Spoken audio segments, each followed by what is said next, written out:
Tribunal Penal Internacional para a ex-Iugoslávia. A antiga Iugoslávia reuniu nações com diversas culturas, religiões e línguas no sudeste da Europa durante a segunda metade do século XX. Elas conviveram com certa estabilidade política por décadas, mas no início dos anos 1990, esse projeto entrou em colapso, de forma traumática em meio a uma série de guerras civis que deixaram mais de 135 mil mortos, milhões de refugiados e dezenas de milhares de desaparecidos. Ao falar da ex-Iugoslávia nos dias de hoje, geralmente a gente se refere a 7 países diferentes: Eslovênia e Croácia, que são os mais prósperos e hoje fazem parte da União Europeia, Sérvia, Bósnia e Herzegovina, Montenegro, Macedônia do Norte e Kosovo, que ainda não foi reconhecido por toda a comunidade internacional. Combinadas, essas 7 nações somam cerca de 22 milhões de pessoas e ocupam uma área menor que a do Rio Grande do Sul. Mas como esse país se formou? Para entender isso, é preciso voltar à queda do Império Romano. Naquela época, muitos eslavos, que eram o maior grupo linguístico da Europa, se estabeleceram na Península dos Balcãs, chamada assim por causa das cordilheiras a seu norte. Com o passar do século, os eslavos foram se agrupando em diferentes etnias ou identidades nacionais, que se dividem principalmente por causa da religião. Por exemplo, se uma pessoa era cristã ortodoxa, se identificava como sérvia. Os cristãos católicos eram croatas e os bósnios eram muçulmanos, mas falavam o mesmo idioma que os sérvios e os croatas. Todos esses grupos e outras minorias conviveram durante séculos sob a influência de 2 grandes impérios, o otomano e o austro-húngaro, mas ambos chegaram ao fim ao perderem a Primeira Guerra Mundial. E foi então que as grandes potências da época impuseram a ideia de união dos povos eslavos do Sul. Foi assim que, no fim de 1918, foi proclamado o chamado Reino dos Sérvios, Croatas e Eslovenos. O problema é que essa unificação forçou a convivência entre etnias que tinham sido inimigas na guerra. Os croatas tinham lutado ao lado do exército austro-húngaro contra os sérvios que estavam com os aliados. Em 1929, esse reinado mudou de nome, passando a se chamar Reino da Iugoslávia, também conhecido como Primeira Iugoslávia. Tudo ficou assim até a Segunda Guerra Mundial. Em 1941, o reino foi invadido pelo eixo fascista formado por Alemanha e Itália, e a guerra, de certa forma, reacendeu as divisões internas que já existiam na Primeira Iugoslávia. Os nacionalistas croatas e eslovenos apoiaram os fascistas e enfrentaram uma guerrilha comunista de sindicalistas iugoslavos, conhecidos como os partisãs iugoslavos. Eles lutaram sob o comando militar de Josip Broz Tito, que ficaria muito famoso. Quando o fascismo foi derrotado em 1945, os partisãs foram alçados ao poder, e o projeto iugoslavo acabou retomado sob liderança política do Marechal Tito. Assim surgiu a República Federativa Socialista da Iugoslávia, apelidada como Segunda Iugoslávia e que existiu até a sua dissolução em 1992. A nova Federação Iugoslava era formada por 6 repúblicas: Eslovênia, Croácia, Sérvia, Bósnia e Herzegovina, Macedônia e Montenegro. Tito implantou um sistema socialista próprio que se descolou do comunismo soviético e era mais aberto ao Ocidente. O país chegou, inclusive, a ser um personagem-chave na política internacional. Em meio à Guerra Fria, em 1961, foi um dos fundadores do movimento dos países não alinhados, que buscava criar uma aliança neutra entre os polos Estados Unidos e a União Soviética. Esse modelo, conhecido como socialismo de autogestão, era mais descentralizado e foi uma forma de lidar com o pluralismo étnico da sociedade iugoslava. E durante as primeiras décadas, em meio a um apoio massivo a Tito, alcançou sua era de ouro. O país tinha uma relativa estabilidade política que levou a grandes avanços na saúde e educação, e muitos de seus habitantes, independentemente de suas etnias, se identificavam como iugoslavos. E Tito conseguiu isso com o seu lema de irmandade e unidade, mas também com mão de ferro, silenciando as vozes nacionalistas e os opositores.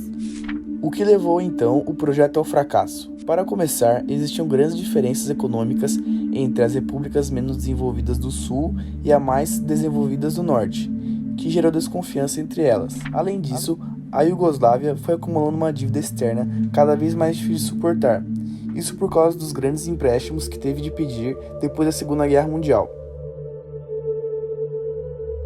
A morte de Tito em 1980 também não ajudou.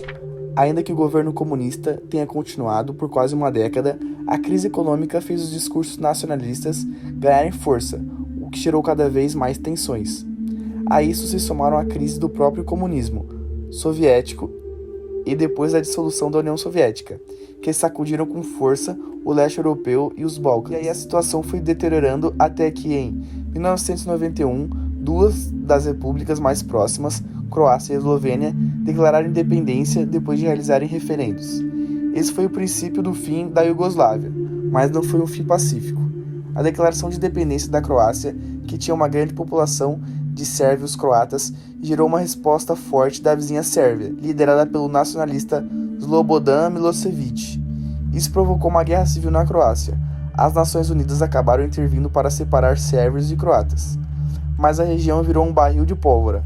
A Macedônia também se tornou independente em 1991 e em 1992. Outro referendo deu aval à independência da Quarta República, a Bósnia-Herzegovina. Isso desencadeou a Guerra da Bósnia, que era uma espécie de micro-Iugoslávia, com uma grande mistura étnica. As três principais etnias lutaram entre si, croatas, sérvios e bósnios, cada um defendendo as áreas em que eram maioria e tentando expulsar os outros.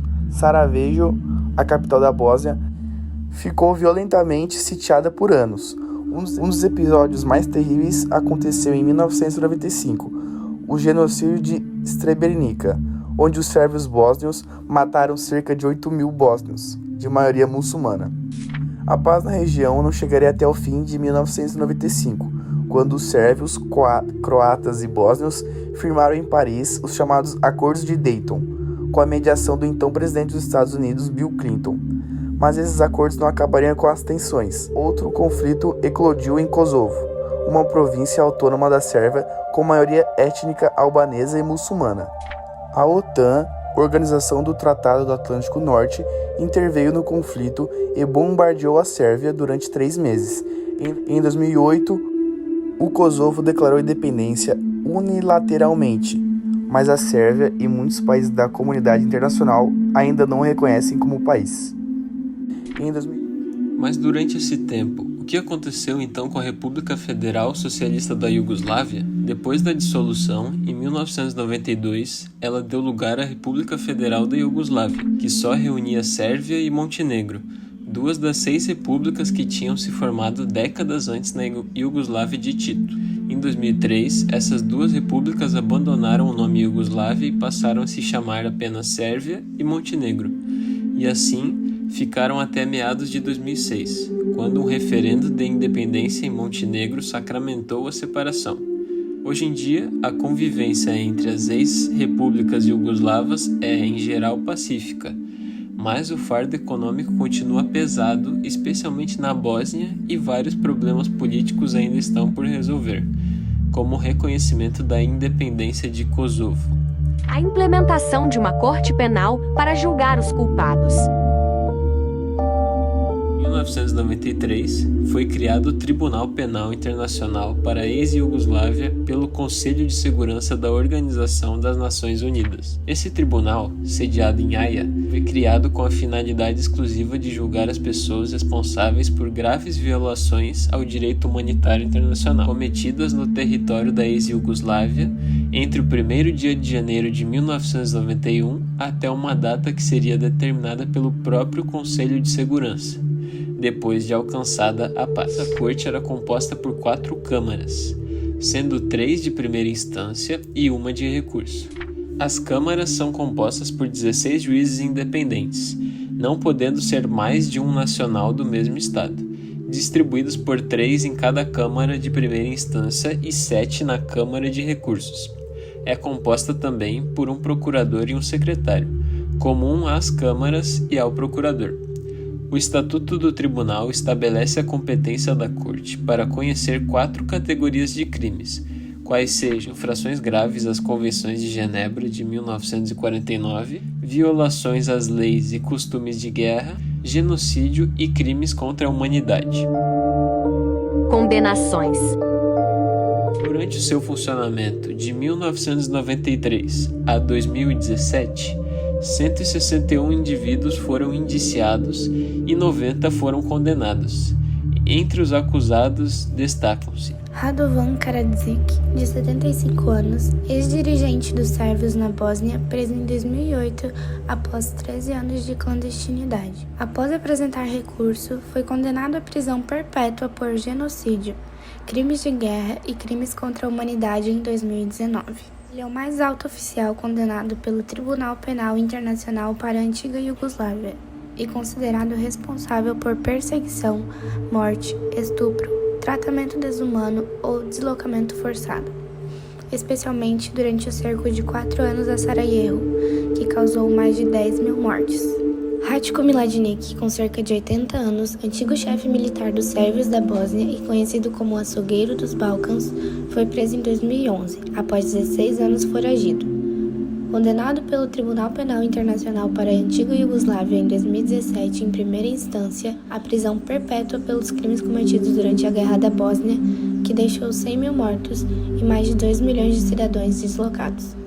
Slobodan Praljak, ex-chefe militar bósnio-croata. Em novembro de 2017, ele cometeu suicídio ao ingerir cianeto em plena audiência, depois que juízes confirmaram sua sentença a 20 anos de prisão por crimes de guerra e crimes contra a humanidade cometidos contra muçulmanos bósnios.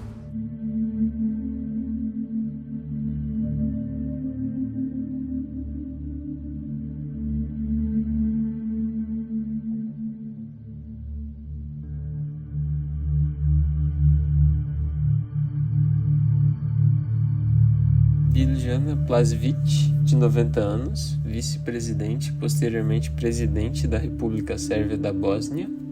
Ela é a única mulher julgada pelo Tribunal Penal Internacional para a antiga Iugoslávia, condenada a 11 anos de prisão por crimes de guerra em 2003 e libertada em outubro de 2009. Vojislav Šešelj, de 66 anos, líder ultranacionalista sérvio.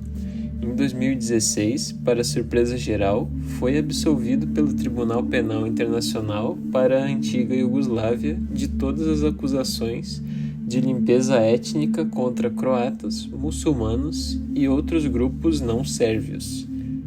Ante Gotovina, 65 anos, ex-general croata, condenado em primeira instância a 24 anos de prisão por crimes contra a humanidade e crimes de guerra.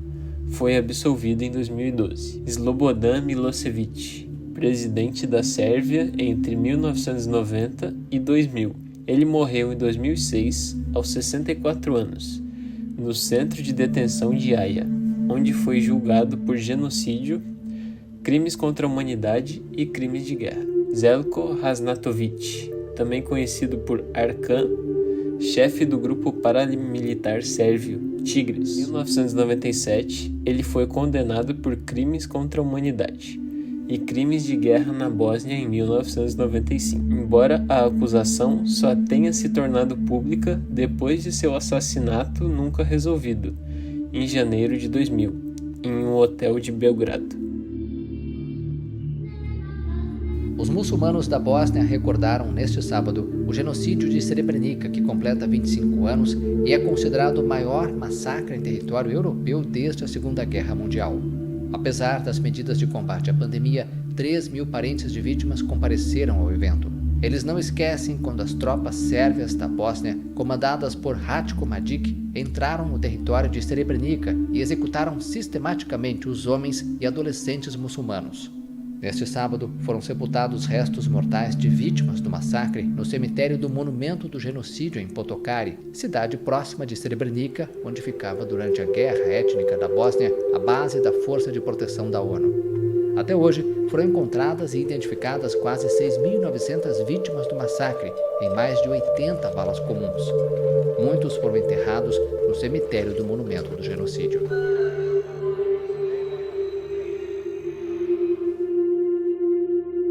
Os estados que surgiram em decorrência da Guerra Civil carregam um forte componente nacionalista, exaltando suas culturas e identidades.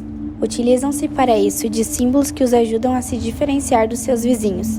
As marcas da violência praticada na região foram tais que dificultam o estabelecimento de mecanismos coletivos na região que um dia se chamou Iugoslávia.